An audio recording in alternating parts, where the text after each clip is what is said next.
Welcome to the P4P studio. I'm Jeff Dobbin. Tonight we have a very special presentation for you.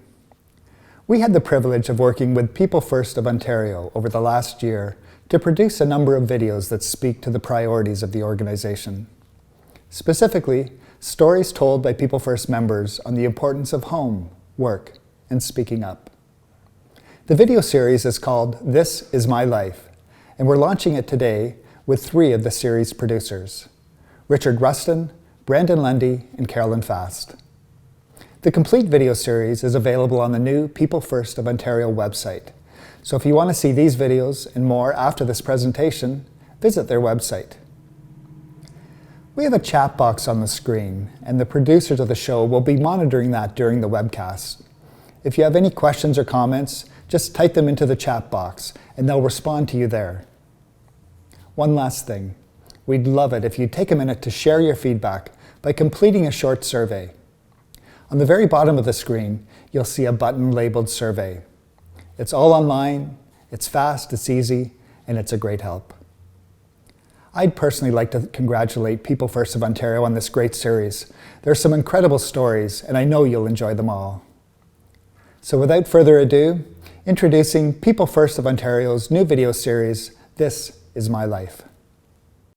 This video series is called This Is My Life, and it showcases about we're going to show 7 or 8 videos today about people sharing their stories about how they got their job, how they got into their home, and how they were able to transition from an institution to their real home in the community and stuff. So it's almost like success stories. And each of these stories has a unique flavor that our hope is it will touch you as you watch today. The first story I'd like to introduce is none other than our president of People First Ontario, Richard Ruston, who's going to share his story about his condo, how he moved into his condo. And so let's take a look at that story.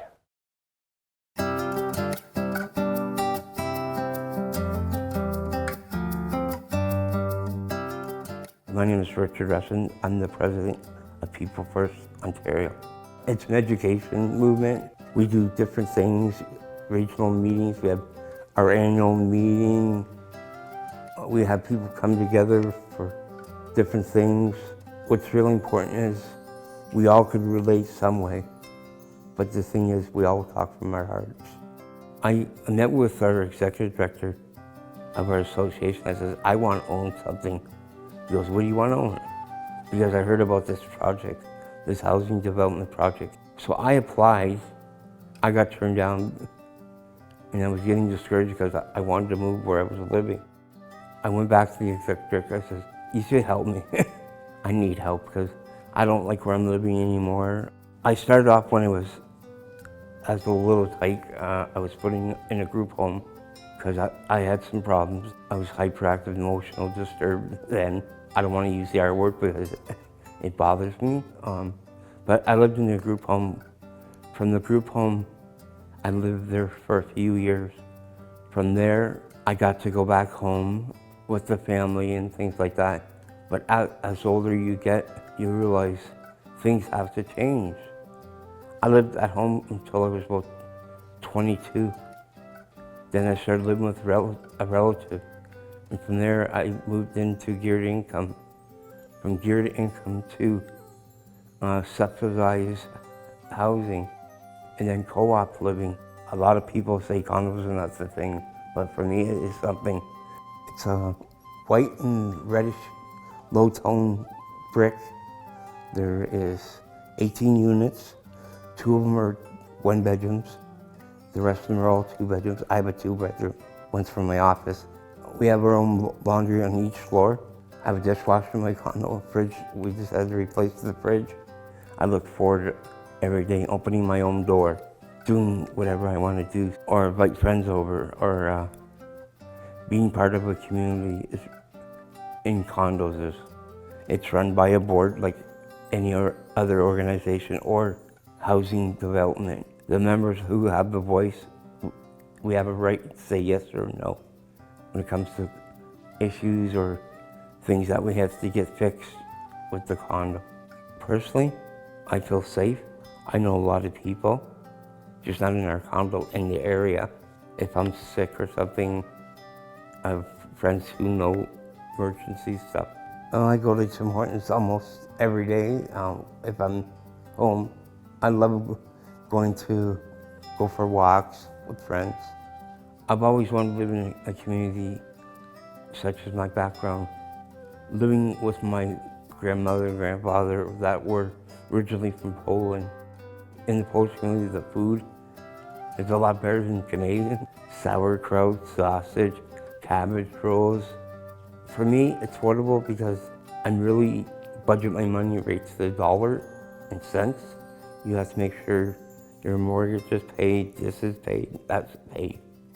But the most important thing is a roof over your head. I fit in, I belong, I can say. I'm the owner.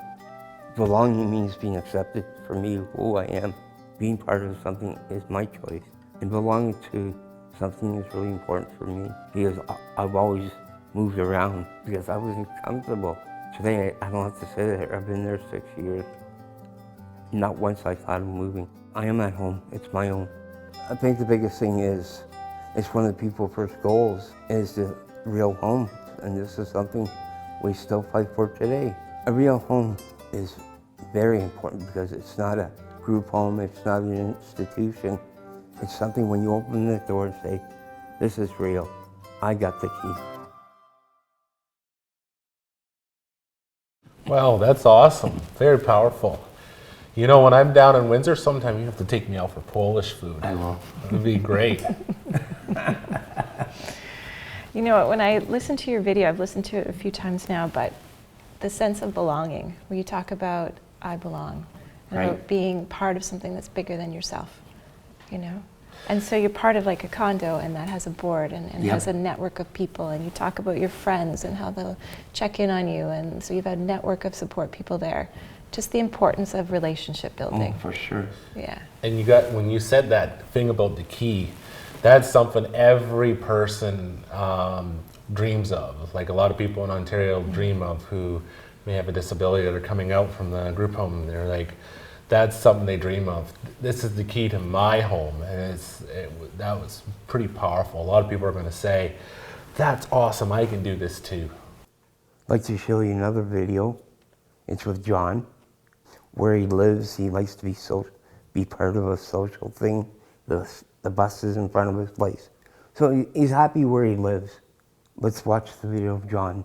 This is the choice that John made of his life, the way he wanted his life to be.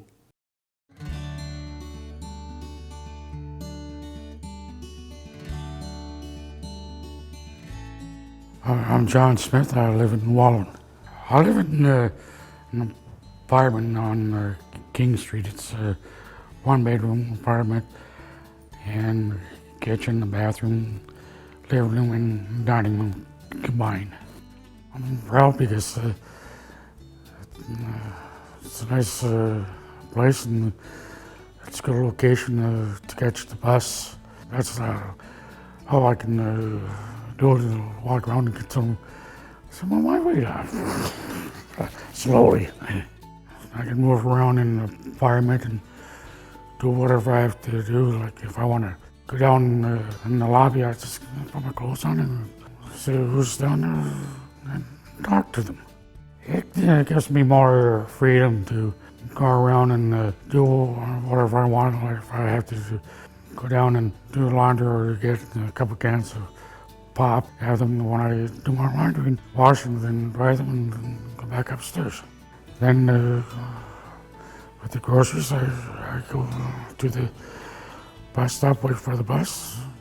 If I want to get up and eat, that's my decision and my choice, and not theirs to make for me. I can make my own choice, my mind, and whatever I want to do during the day. The community is pretty good, and I can see and talk to somebody that I really don't know and be cheerful and be polite and talk to them. Everybody gets together twice a week, for coffee, and that's pretty good there for me. You can socialize with others in the common room, if I have a question, I'll ask that person the question, I'll answer the question back. It's comfortable and not there during the winter time, and also I have heat on the living room and also in the bedroom when I go to bed. I like to do crafts and woodworking, and that made up one of those entertainment things. The thing that I got at home, plus candle holder box with the little drawer. I got a picture of my mom and my dad, but he's gone now. Right now, I just think of him. Man, I wish he was still around, but can't change that. Well, I think he'll feel pretty good. And I'm on my own and got my own apartment and do things on my own and that. Feeling independent is really good for me because I have more freedom and I can choose wherever I want to go. Right now, it's pretty good, and I like it that way. Yep, I am my old man. He's a man that says it the way it is. Like, That's it. Right you up got to front. be like that. Right up front. And I thought that video was like, it's like having the power of choice. Like, I choose to do this, I choose to do that. And that's one thing I like about John. Mm-hmm. I think it speaks to the importance of affordable housing, though, too, right? Yes. That everyone has access to affordable housing to make a place of their own, and and it speaks to community too in a different way, right? Right. Where that building, people socialize and they get together and they're good neighbors, and John's a part of that, and that's part of what he loves too. People First believes in equality for all people. In the past, children and adults labeled with an intellectual disability were removed from their homes and placed in institutions. Many suffered abuse and some died. Human rights activist Gord Ferguson is someone you won't soon forget, and this is his story.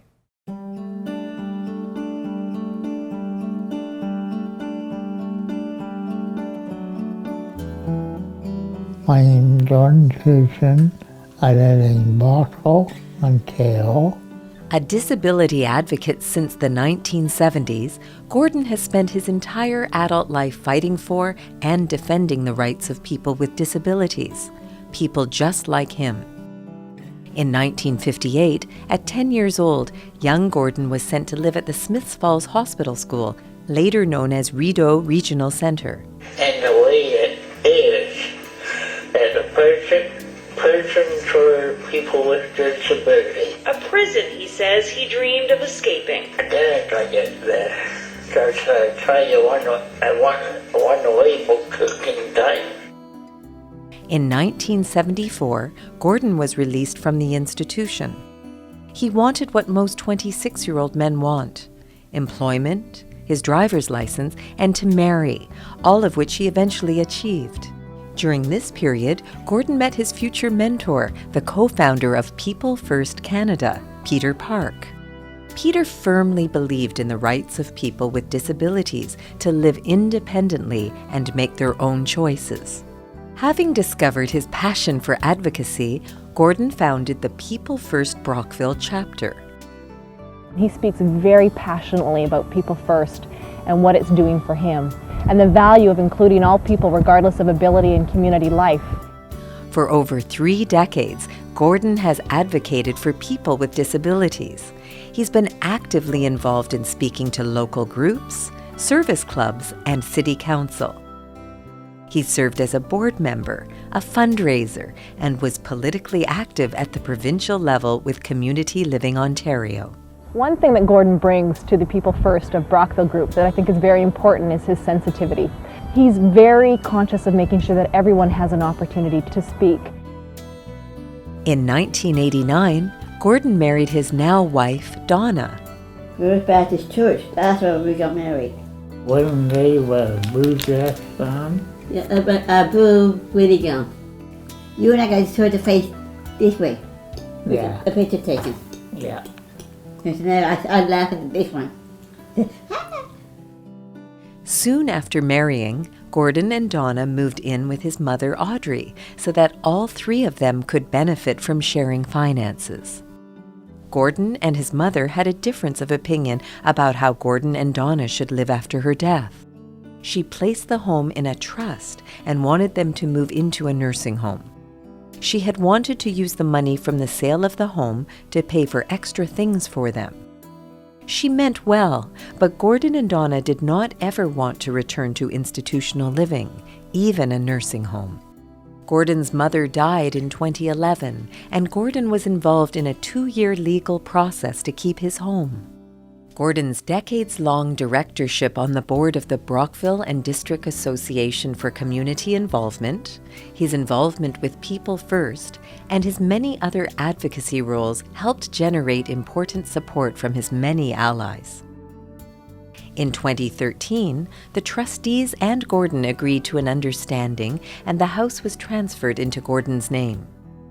One thing that took on time getting my name on ownership. When Gordon finally achieved his goal of owning his home, he threw a big celebration along with his supporters. Today, Gordon, Donna, and their dog Maggie are living in the same house. As respected citizens within their community, they receive home support to assist their needs. It really is really great when they have their own home and you can go places and cook your own meals. Best thing about my home is Donna. Aw, oh, that's nice.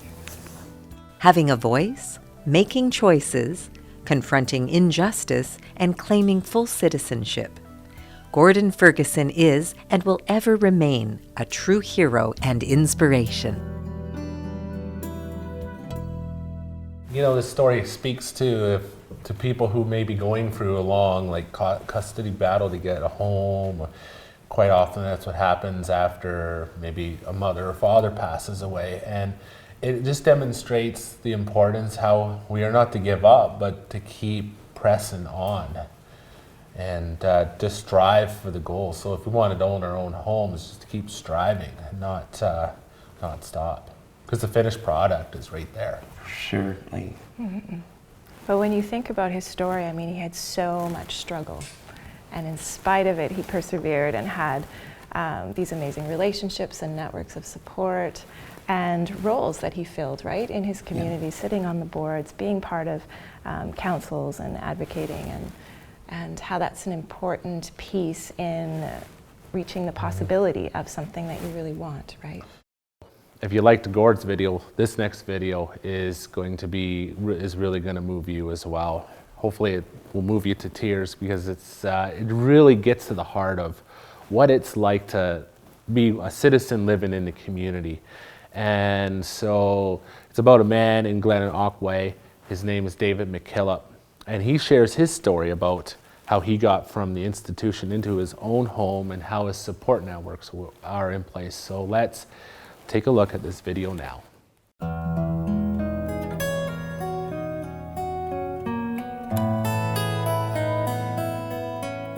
My name is David McKillop.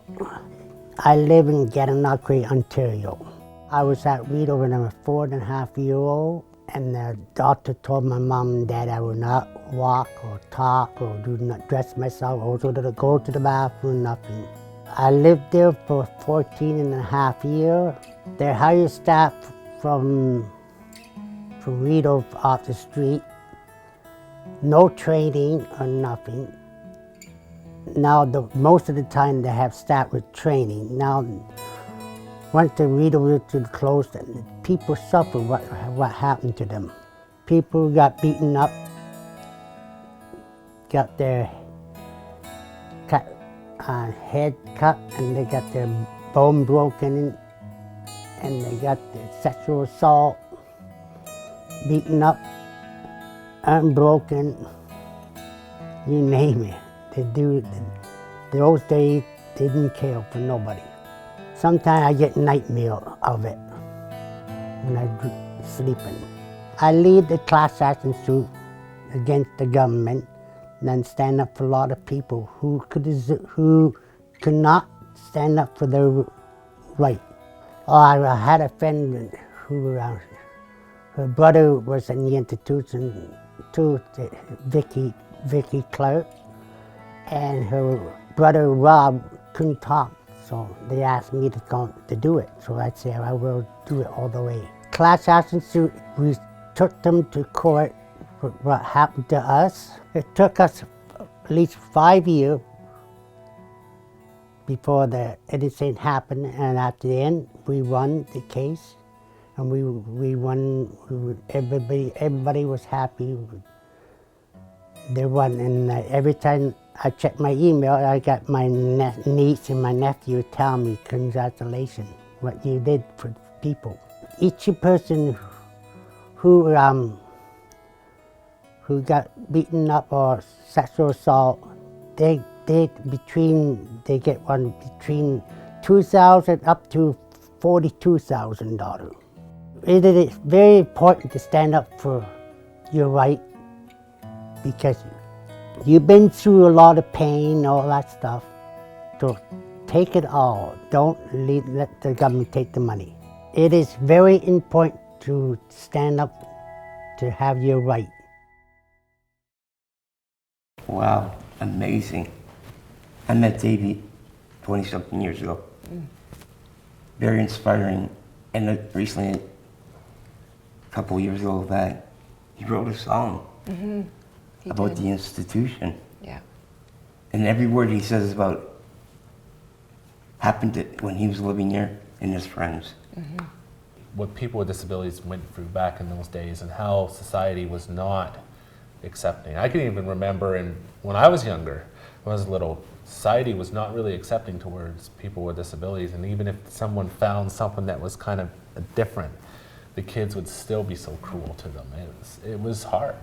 And you're right, Brandon. I don't think many people really think about what life was like for people in an institution, for children that lived in an institution, and the impact that had on the families and the individuals if they survived, and what life would look like after that. All right, now we move on to our next section, which is our next theme called Real Work for Real Pay, which is the third most important thing for people first. Now I want to introduce a man who's no stranger to sharing his dreams and passions, and he talks about how he was able to get this job at the Air Canada Centre, and he wants just to share his dreams in the employment area. So let's take a look at Julian's video.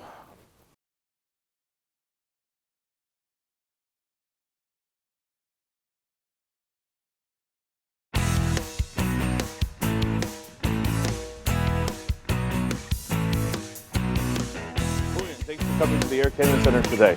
Let's just chat a little bit about what you can bring to the table. What are some things that you can bring to the table? Why do you want to work here at the ACC? Because I love the people, friends come here with the games, because I wanted to be independent for my own. Yeah, so this job will help to do that, right? Yeah, that's right. Good. It is my resume, Glenn. Thank you, Julian. Yeah, it looks very good. You have a lot of experience here, a lot of volunteer experience. That's right. How do you like to volunteer? What do you like to do? I love it to help. You love to help, eh? Yeah. That's great. Well, listen, congratulations.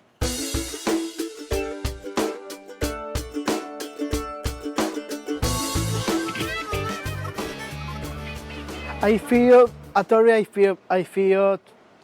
happy happy in each other, all the things I hear, because every time I work here, I start to notice we have too many people in the arena watching your games, and the people, yeah, cheers the team.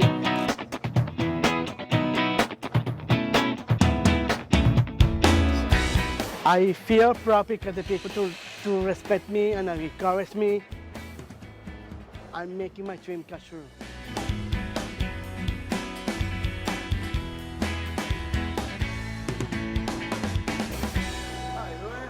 Hi, Robin. Welcome to the Air Canada Centre. I've got your new work uniform here that you're required to wear every single day when you come into work. So what we're going to have you do today, Julian, is hang a bunch of clothing that has come in from our warehouse that has to be sold to the fans tonight. The way we start is we make sure the Real Sports logo is always facing the front of the shirt. Does that make sense? Okay. As well as this hook on the top always has to make a question mark. Okay. And what we'll start with is we'll get you to throw all the hangers from this rack up on here empty. I will bring you the box and we can put the rest on, and then we can throw them all up on hangers. Perfect.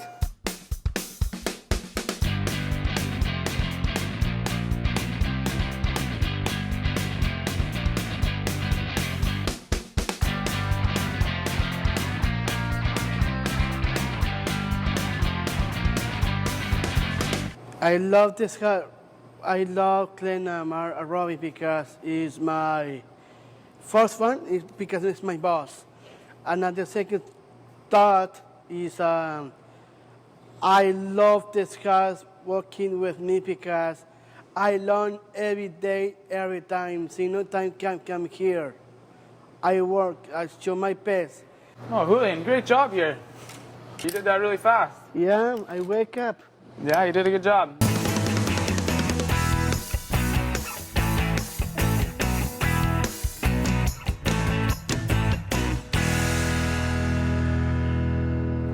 Hi, Julian.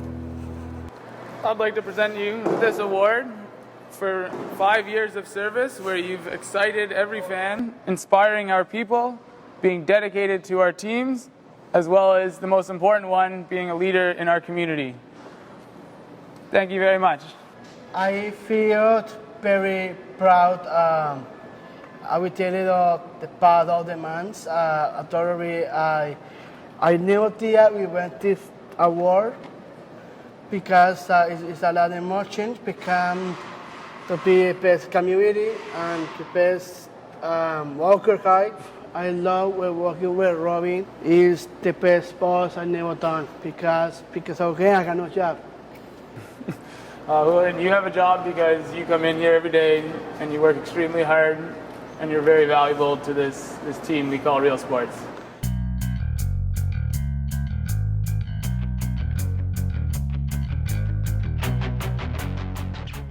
Why the people working here having respect, courage, trust, and belief? Air Canada Center is the best start on the world of America. It's the best.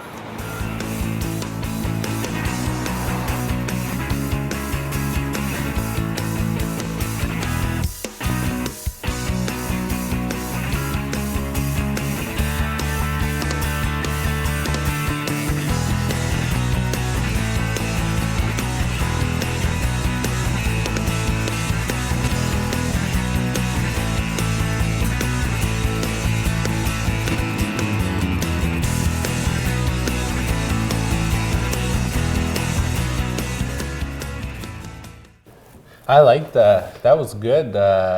How you just come in and hand your resume into a potential employer. That really demonstrates the job searching skills and what Julian was doing is he came with a resume. He came prepared. And that's one of the most important things when you're going out and get a job. I've known Julio for a bit. One thing is that he owns his own company here in Toronto. Does videos. Does videos, yeah. Yeah. So he's a creative guy. Creative, very creative. Well, I like how his passion, right, for the Leafs and the Air Canada Centre and the excitement of being part of the games, how he looked at his skill set and his passion and combined the two to find a job that works for him. Having a job is an important part of contributing to society. Sometimes figuring out what you're good at means you have to be open to new experiences and opportunities. If one thing doesn't work out, don't give up. You don't know what might be around the corner. This is Michael's story about how he found the career that was the right fit for him.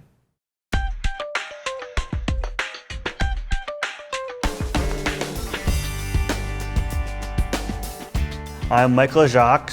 I am a self-advocate for people with challenges. I went to Notre Dame.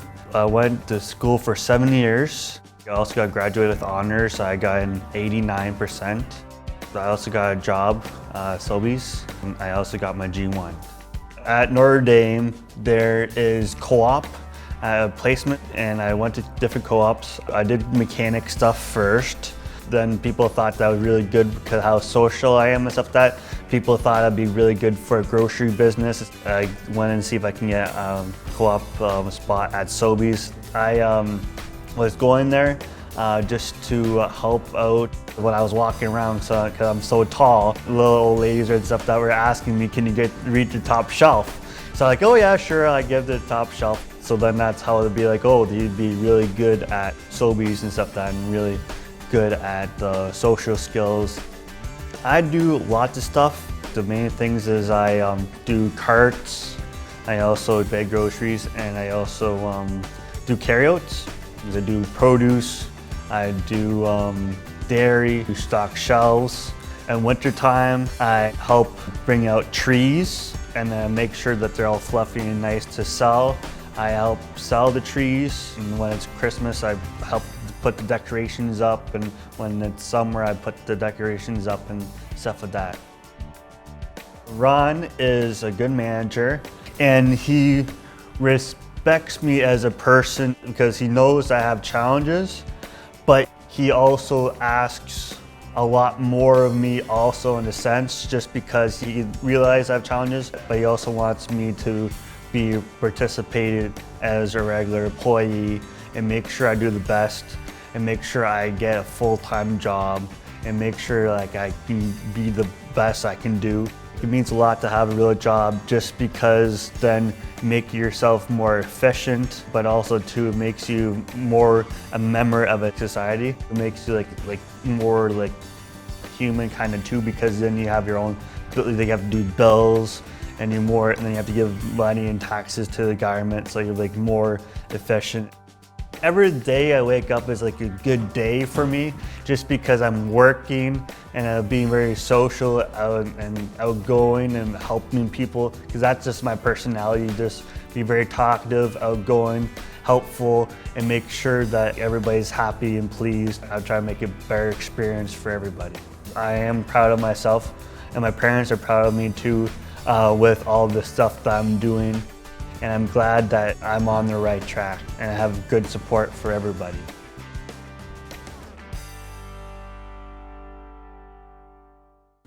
I'd say having a job at a grocery store can be pretty exciting, especially if the grocery store is one of your dream jobs.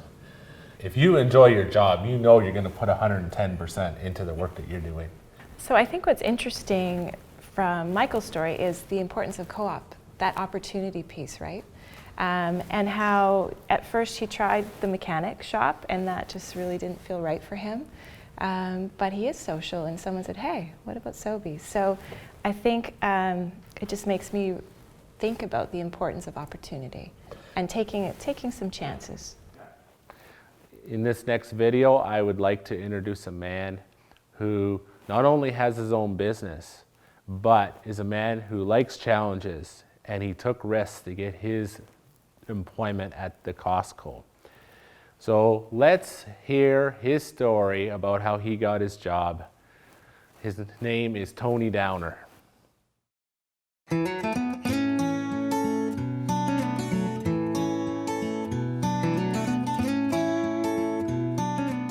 My name is Tony Downer. I'm the Vice President of People First Peterborough. Well, I work at Costco, and I also own a small business. It's called B&T Electronic Recycle, and we recycle old, used, or worn out small appliances, even cell phones and computers and things like that. We are, for coming up to our second year, well, it's going good. There's some months it's not so good, but we still work through it and strive for the best. It wasn't at first the type of challenge I wanted, but then I thought, hey, give it a shot. You never know what'll happen. It's been a real interesting challenge, and I love challenges. I work limited part-time at Costco in Peterborough as well. my job coach from Community Living Peterborough called and asked if I wanted to do a job interview.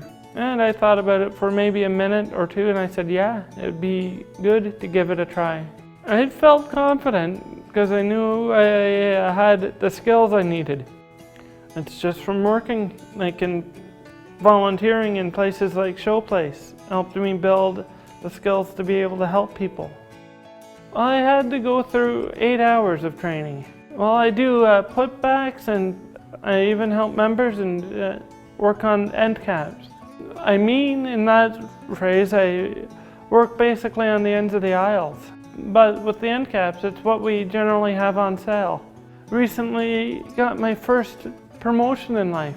I was seasonal, but then I was up to limited part-time. And it's finally get benefits. That's what I'd say is so great about it. Because they cover things like our medical, even our eyes and dental and all that's covered. I think it's because I've built the respect that they basically want from a coworker. As a strong believer in team players, you've always got to work together. Because as somebody once said, there's no I in team. My manager is probably, well, in my books, is the best manager in Peterborough because he's given opportunities that I've never had in my life before. It makes me feel like I've achieved the ultimate success. Like, I've made my big break in life, and I still believe that everyone needs a break. Look at what I've done. I've found ways to make things work, so I believe others can. Wow. People can own businesses. It's really important. And the thing is, he does the work, and he's got somebody working with him. And that's because of his choices when he started his business. So it's a cool story about opportunity. Yep. And getting some skills and learning new things about yourself and trying some things here and there. Oh, for sure. And seeing what works out. A lot of people, I'm sure, are speaking highly of Tony because when I see Tony and I talk to him personally, he's a guy who puts 110% in his work. Like he just knows, he takes the work with pride. So when I think about what makes People First so special, it is really about people telling their stories. Stories of hope, stories of heartbreak, and stories of happiness. This next story is sure to put a smile on your face and warm your heart as you meet Julianne and Howie.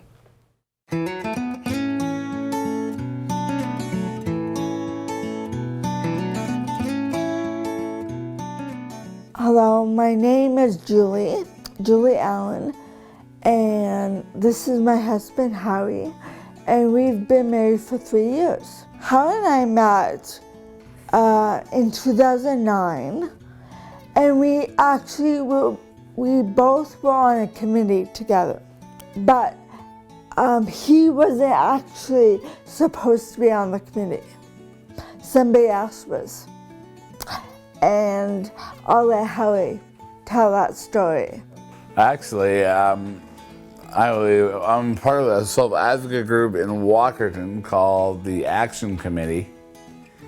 And the chairperson of that committee, Craig Harrison, he was asked to come down and be a part of the committee working group. But he thought he would like to send me instead to give me an opportunity. Little did he know, he was setting me up to meet the woman of my dreams.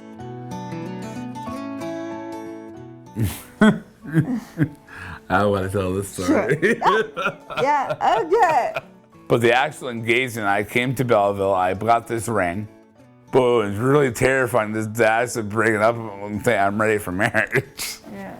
That was really scary for me, just to get to that point and say, no. I proposed, ready to get married. Yeah. It's so hard to do. The box was like humongous. And Julie, when I was getting ready to go to a restaurant, there's a restaurant that's up the road that I wanted, and I decided I was going to propose at. So all of a sudden, we're getting ready to go. Julie's getting ready to go, and I'm trying to put the box in my pocket. Julie says, "What are you doing?" And I'm going, "Come on, come on." And she goes, what are you doing? I said, nothing else said. Yeah. We get to the restaurant, we order dinner, we eat, and afterwards I'm in my pocket trying to pull the thing out of my pocket to get it on the table so she could open it up and I could ask her to marry me. Didn't quite get on one knee because the aisles were like that big. Yeah. I was there, just kind of stood over to her and said, Julie, will you marry me? Yeah. And she said It yes. was really nice, yeah.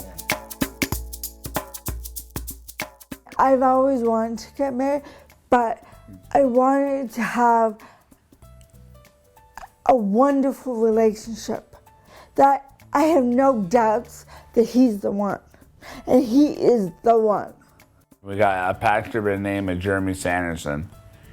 We just really bonded, and then I asked him if he would do the wedding ceremony, which he agreed to. Actually, when we got married, it was raining. It was raining. Yeah, it was. Okay, because we had planned to take pictures outside. That didn't happen. So about maybe 100 people came to the wedding. And at the reception, me and my sister sang. Yeah. We sang some of the songs we sang when we were a kid. I got to sing my Phantom of the Opera song with Tammy and my sister. Our first dance, the song was called, When God Made You. That was the song. And that was the perfect song. I love you. You know, when we argue, he makes me laugh. Okay? So, you know, that kind of, you know, like... Lessens the storm. Yeah, lessens the storm. If we're having issues, we actually talk about it. You know, like, and also, we don't go to bed angry. We'll go our separate ways, and then, you know, I'll listen to music, and he'll do what he needs to do, then we'll come back and talk about it. Yeah. And then we go to bed. Yes, yeah. So it might be like 2 a.m., but... As long as it takes. Yeah. Make sure you're marrying the right person is my biggest. If you find someone that you might think is pretty, but if they say things or they do stuff that you don't like, and you told them and it takes you hurt and they do not fix it, and it goes on a long time, they have not fixed it, please don't marry that person. Because if you do, it's not the right person, it'll just go downhill really fast. Yes. Well, this is what I did, is I actually interviewed Howie. Like, see, we were 5 hours apart, so what we did is we emailed each other. Okay, so I asked him questions about, you know, about... Anger.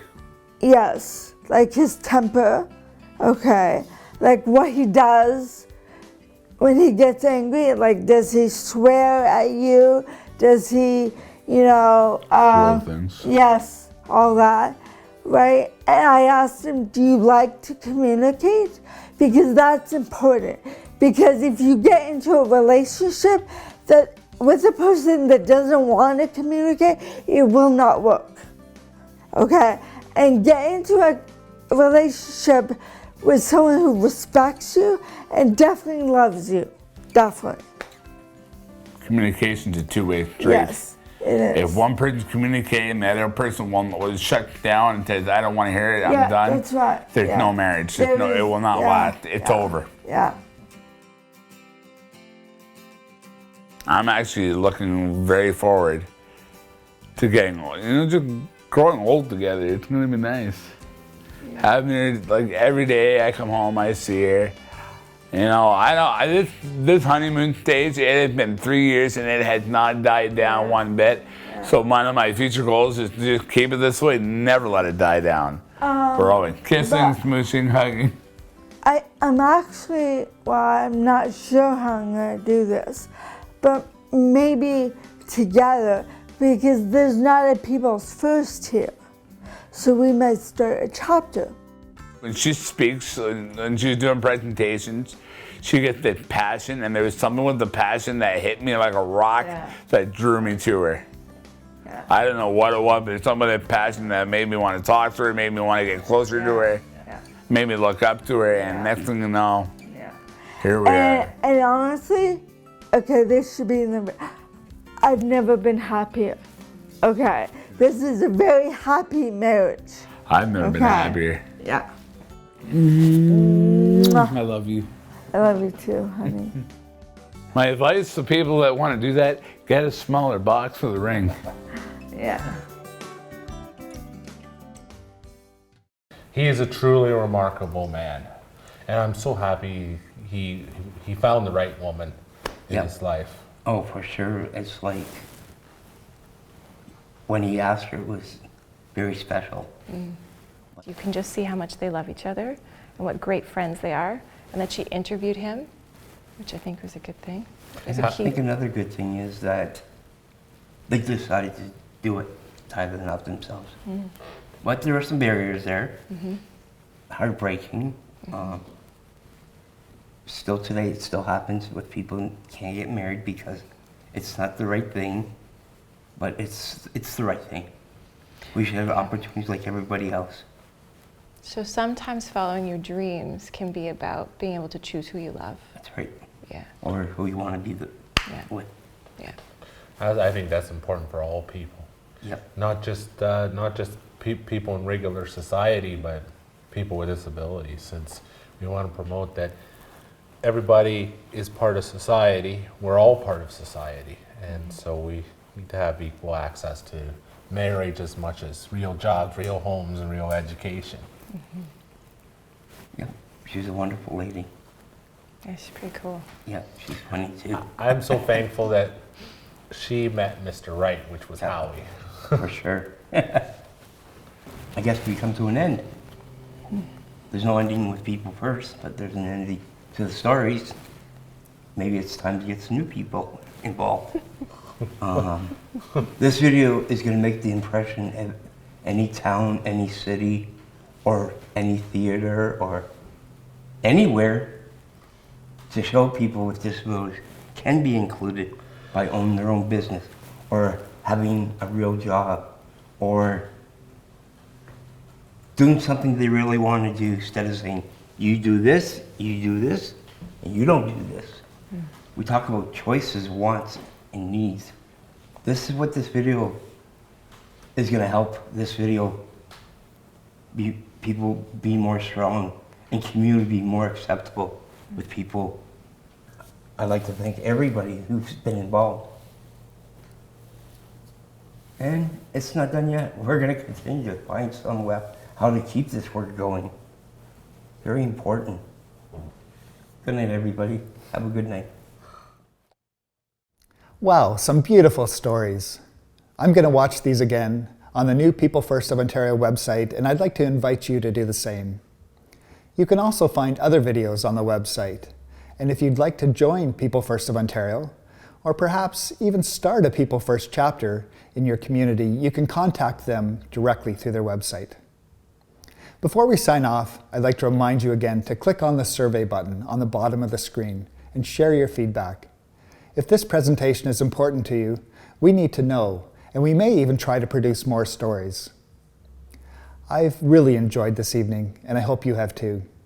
I'd like to thank People First of Ontario for inviting Partners for Planning to participate, and congratulations again on the new site and video series. Have a terrific evening.